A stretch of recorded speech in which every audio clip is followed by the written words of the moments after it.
Blog Talk Radio. Hey everybody, it's your girl Cy Brown and welcome to Women's News Daily. I am so happy you're hanging out with me today. We have so much to share. I've got a lot of great news coming up, and don't forget to follow us on Twitter and Instagram and Facebook. Just go to Women's News Daily and we'll connect online, we'll connect socially. This is just a great time to be a woman. This is a great time just for us to share and collaborate and engage with each other, so that way we can move our collective agenda forward. Yes? Yes. Today on Who's Up Next, which is a great segment that we do every single week, we have Keisha Rivers Shorty, and I'm going to bring her into the show right now. Keisha, are you there? Good morning. Yes, indeed I am. Oh, good. If you can turn your volume up just a little bit so we can, so I can hear you a little bit better. I want to share with my listeners the wonderful organization that you have and the wonderful work that you do with women nonprofits. As you know, and as all of our listeners know, I'm the president of the National Council of Women, and we work mostly with NGOs and nonprofits, not only domestically, but on a global level. And so when I found out that that's pretty much the community that you serve, I just thought it would be a perfect fit and a perfect opportunity for you to come onto the show and share a little bit more about what you do, because I think women don't understand the depth of what really needs to take place when they decide to start a nonprofit and what it really takes to sustain it. So if you could tell everyone a little bit about what you do, and then we can talk about your services.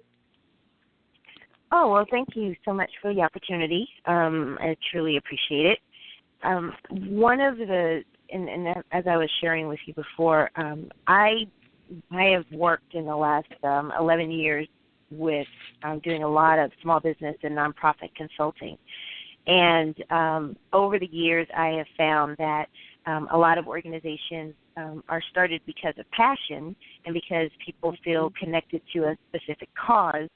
But once you get past the point of actually, filing paperwork and getting started, there's a disconnect between understanding exactly all of the issues regarding actually building capacity, learning how to do strategic planning, board development for your nonprofit, setting up a really solid funding and fundraising plan, understanding how to bring in volunteers, how to create partnerships and collaborative relationships.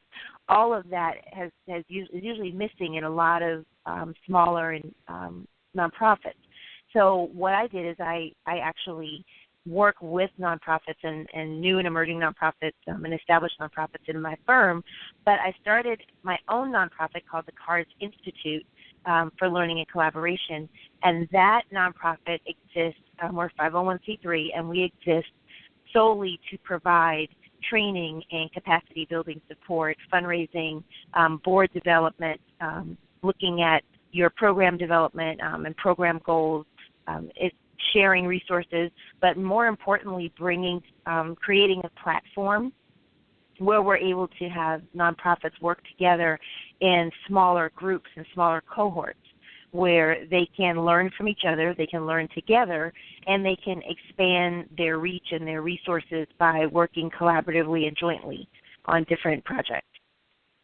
So I'm actually posting on Twitter right now. What is your Twitter handle?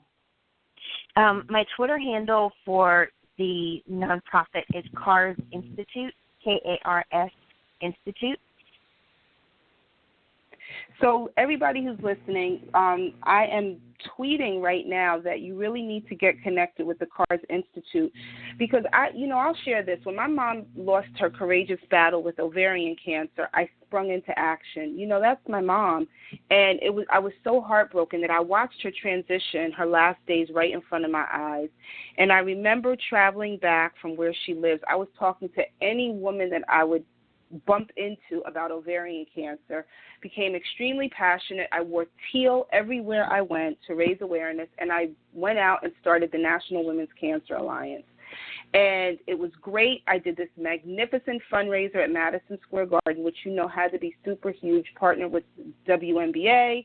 And within 6 months, I was burnt out. I hated it, and I was like, this sucks.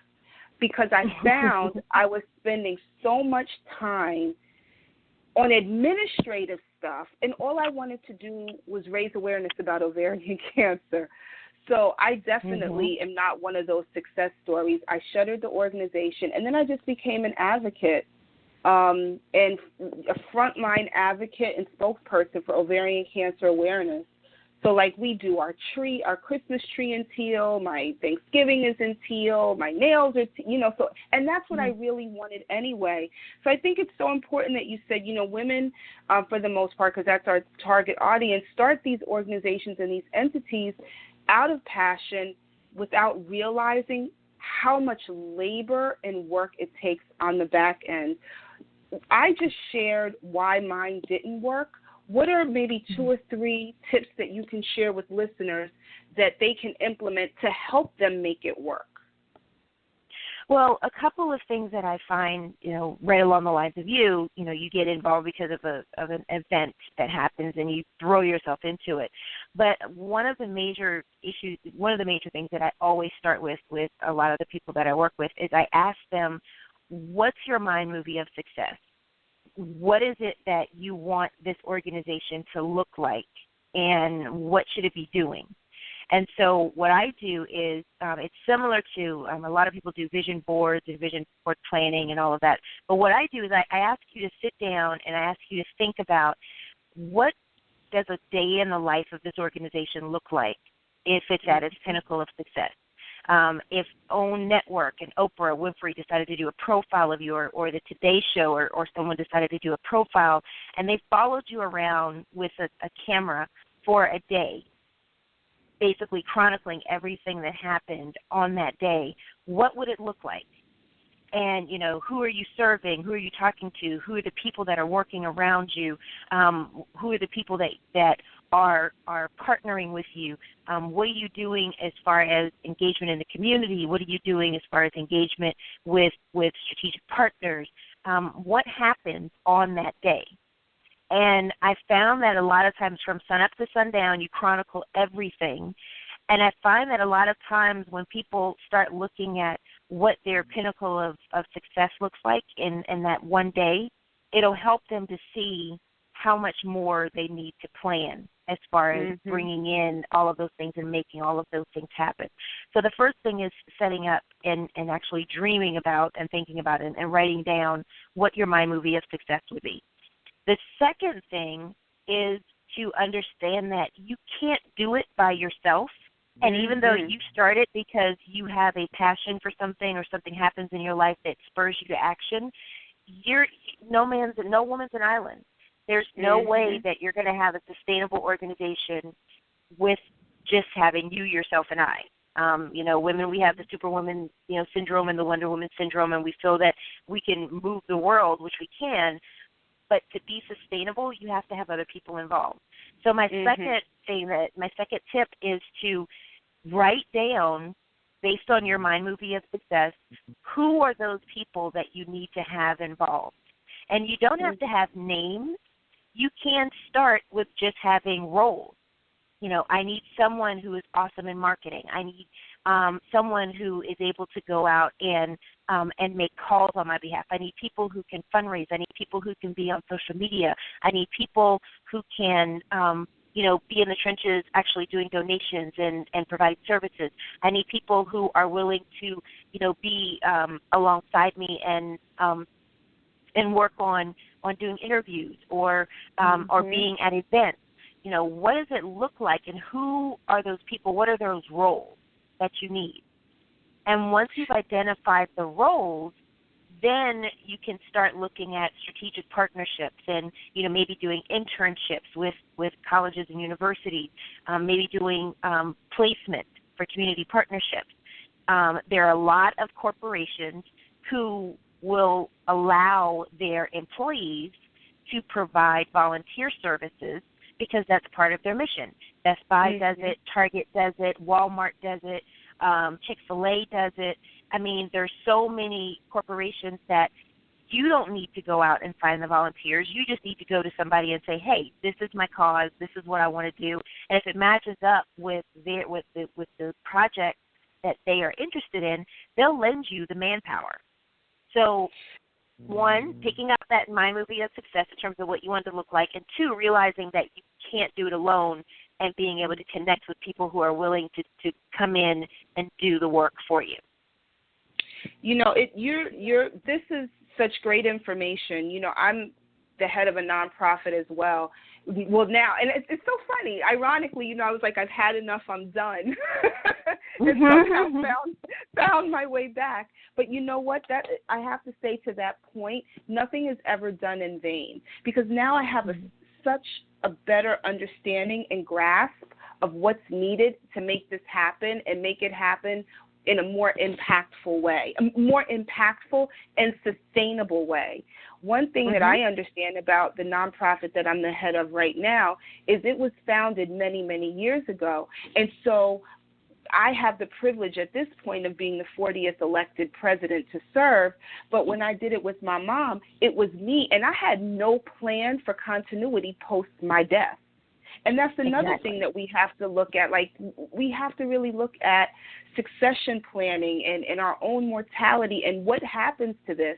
So I think it's so easy almost to start a business, but then there's that sustainability component. And, you know, you hear the stats of businesses lasting past 3 years and past 5 years. I'm happy there's an organization like the CARS Institute that really is seeking, that is really not seeking, but is really serving that population, because there has to be a sobering voice somewhere in that process. And I believe that's what you guys do. Yes, I mean, exactly. And one of the major things is we also offer, I've been a grant writer for over 18 years. And in my work with being on both sides, as being someone who has applied for grants and serving on as an executive director of a private foundation for a few years, and being on the other end where I had to evaluate grants and listen in on the committee meetings of what people look for, the number one thing that they look at is sustainability. The number two thing they look at is replicability. And the third thing they look at is collaborative partnerships. And those are the top three things that most people who have a nonprofit or have a business, they don't pay attention to. They're so gung-ho about getting in and getting started, they don't think about what it takes to continue to move this forward. Because once your passion runs out in terms of your energy for doing it, once that runs out, you still have to look at what is this organization going to be doing. If it's not something that's a part of a larger cause and a larger dialogue and a larger conversation that's going on, then if you're the only one, then what happens to the people that you're trying to serve if you burn out? You know, you started awareness, and, you know, you said there's a need and something needs to be done, but if you're not going to continue to do it and you don't have a plan in place for how it's going to continue to be done, then what are you going to do more harm than good? And so one of the things that I usually I make the people that I work with aware of is what I call legacy building, because your organization needs to go beyond just you. It has to go beyond your passion. It has to go beyond your personal interest. It has to go beyond your personal story in order for it to continue to have what I call that ripple effect of touching people that are not only within your community, but within your region or within your state or, you know, within your part of the world.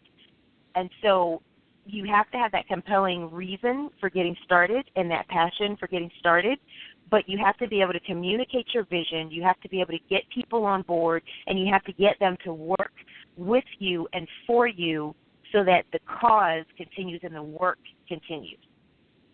This is great information. We have a question in the chat room that says about how much money is needed to start a nonprofit.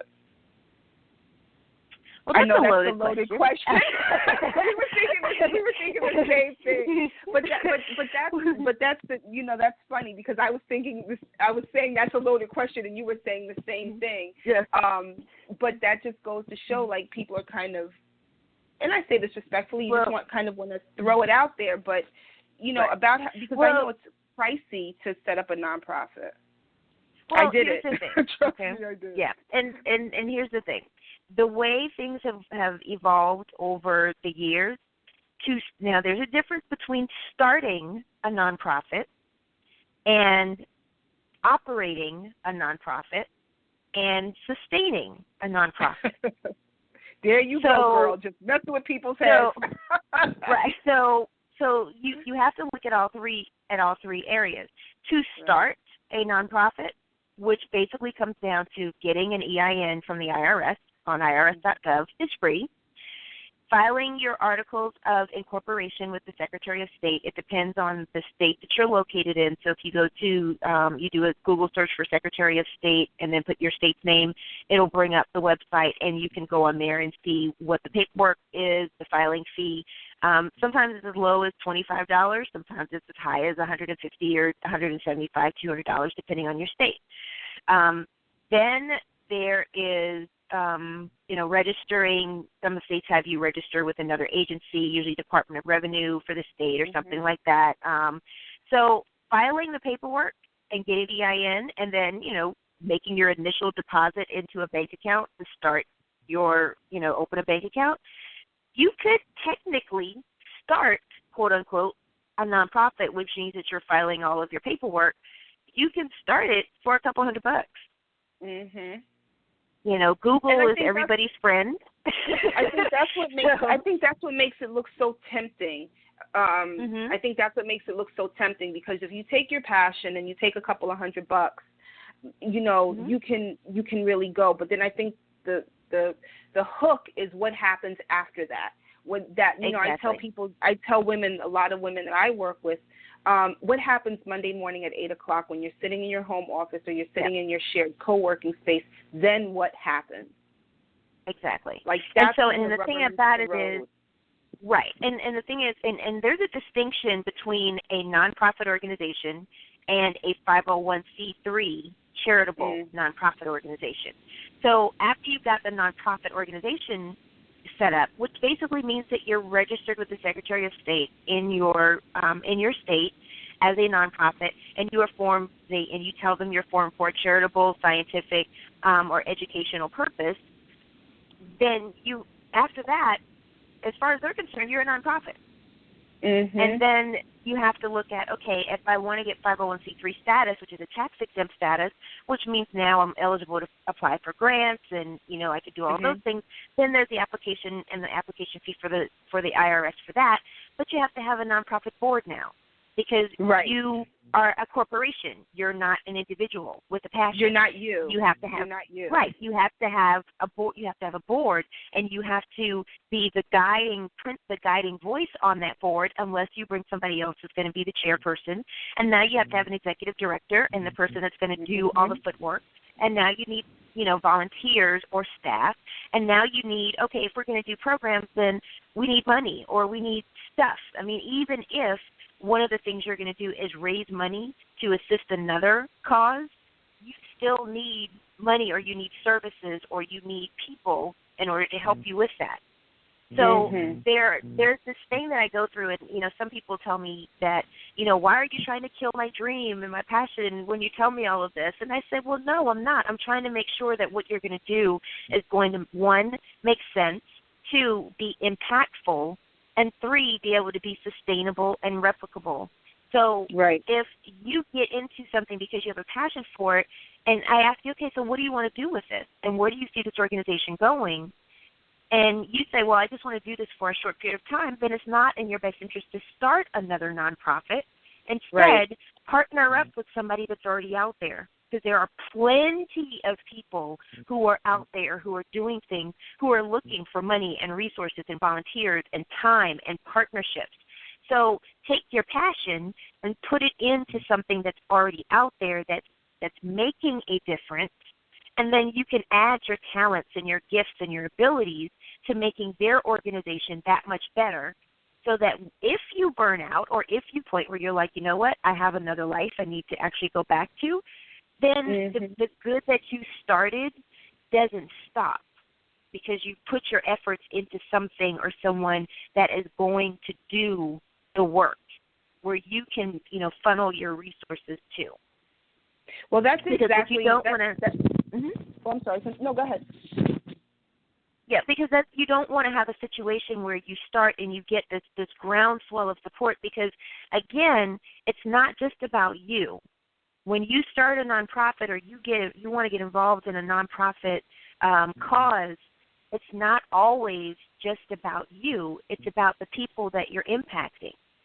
And so once we get past our own reasons for starting it, we have to look at, okay, if I'm starting this great work and I'm passionate and I'm throwing my all into it, then what happens if I decide I don't want to do this anymore? Or what happens if life happens and you can't do it anymore? So now the people that you were servicing don't get those services anymore.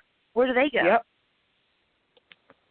Well, basically that's what I did, and that's when I finally realized that wasn't for me, that I wanted to just tell people, raise awareness for ovarian cancer, and not be bogged down by all of the other minutia that's required to maintain that status. Well, I have been tweeting and I've been sharing, and I'm now following you on Twitter. I'm going to make sure that we add you to our blog today, Women's News Daily. So I'm so excited that you were able to join us today. Can you share one last final thought at the close of today's show? Well, the final thought that I want to leave with people is it's okay to be passionate about something, be knowledgeable about how to do it. I love that. And on that note, thank you very much for calling in today. This was very informative, and I just want to keep the dialogue going, because within the United Nations community, we have officially just over 1,450 NGOs, which are non-governmental organizations that are affiliated with the United Nations Department of Public Information, and we are constantly receiving emails from these organizations, either trying to get funding, trying to develop their boards, where there's some shortfall. So there is definitely a need for what you do. So I will circulate your information within our community and wish you prosperity. And we're just going to keep this dialogue and conversation going. Everybody, awesome. Thanks for listening. Everybody, thanks for listening today. For more information, log on to womensnewsdaily.com. And always remember that we shall pass through this world but once. Any good, therefore, that we can do, or any kindness that we can show to any human being, let us do it now. Let us not defer or neglect it, for we shall not pass this way again. Thank you all for listening, and I'll see you tomorrow.